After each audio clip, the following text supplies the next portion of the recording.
Hello everyone, in this video we will learn about the most important clauses used in the SQL SELECT command.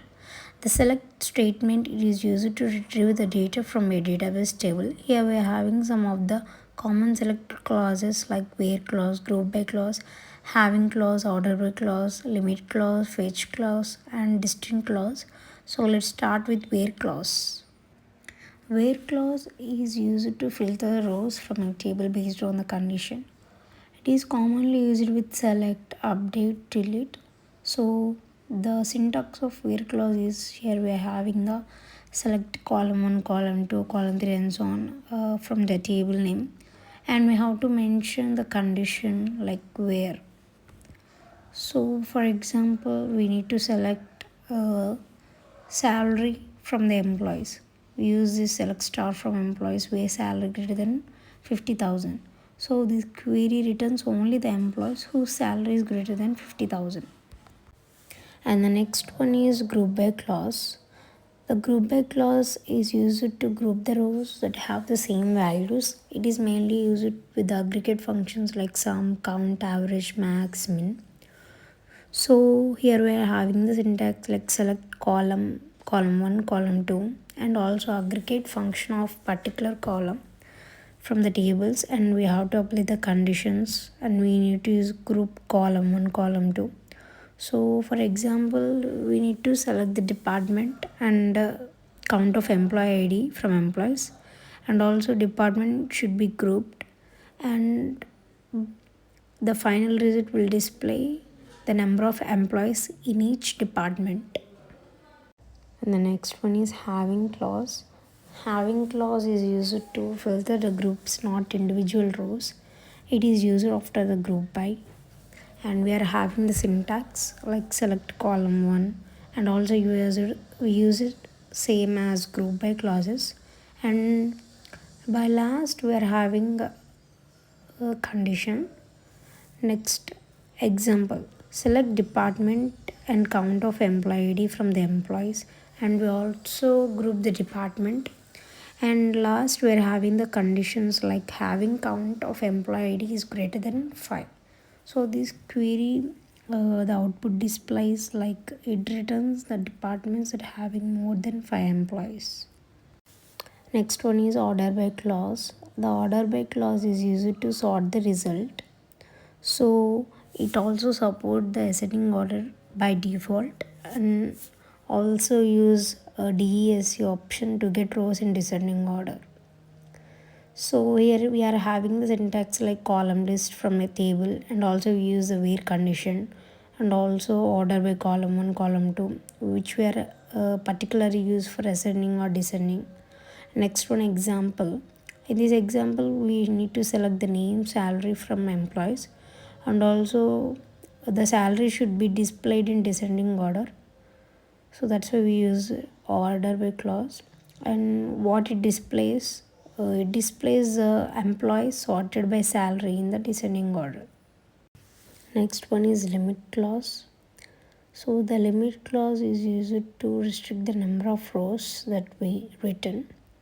So it is also used order by to get the top and bottom records. So we are having the syntax like select, we need to select particular list like column 1, column 2 from the table name, and we also use the order by to sort the expression in ascending order or descending order, and we need to limit the row count or offset row to skip. If the row count is null, the query behaves like there is no limit clause. If it is 0, the statement returns an empty result set. So we use the offset clause, need to skip a specific number of rows before returning the result. And the example, so we need to select the name salary from the employees, and also the salary should be in descending order, and we need to set limit 5. So what it will displays the top 5 highest paid employees. And for example with offset, we need to select same name salary from the employees same as it is, and also we need to add offset 5. So what will do, it skips the first 5 rows and next it returns. And the next one is fetch clause. The fetch clause is similar to the limit clause, but it follows the SQL standard. For example, we are having syntax like select column from the table name, order, and also offset. Here we can fetch the first row count, only the rows particular. For example, we need to select the name salary from the employees, and also we need to set order, and here we give the count of particular rows. What it returns the first 5 rows after sorting, and we can use the same with offset by adding one query like offset 5 rows. What it displays, it skips the first 5 rows and returns the next 5 rows. And the final clause is distinct clause. The distinct clause is used to remove the duplicate values. So we are having distinct syntax one. So in the below syntax, the values in the column 1 are used to identify the duplicates. So here we are having the syntax like select distinct column 1 from the table name. For example, we need to select the distinct department from the employees. What it returns? It returns the unique department names from the employees table. Next, for syntax 2, if both columns have similar values, we can use both to remove the duplicates. Here we are having the syntax like select distinct column 1, column 2 from the table name. For example, we need to select the distinct department and the job from the employees. So it returns the unique combinations of departments and the job title. And the next, a distinct on PostgreSQL. So it is used to keep only the first row from each group of duplicate values. So it works together with the order by clause. The order by it decides which row will appear first in each group. So we are having that syntax of distinct on PostgreSQL.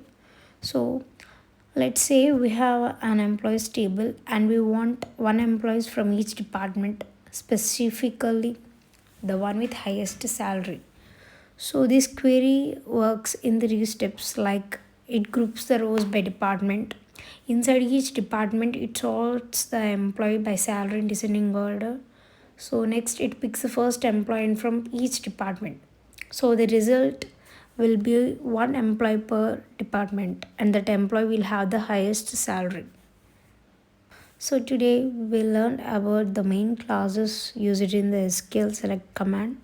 So if you found this video helpful, don't forget to like, share and subscribe for more SQL tutorials. Thank you.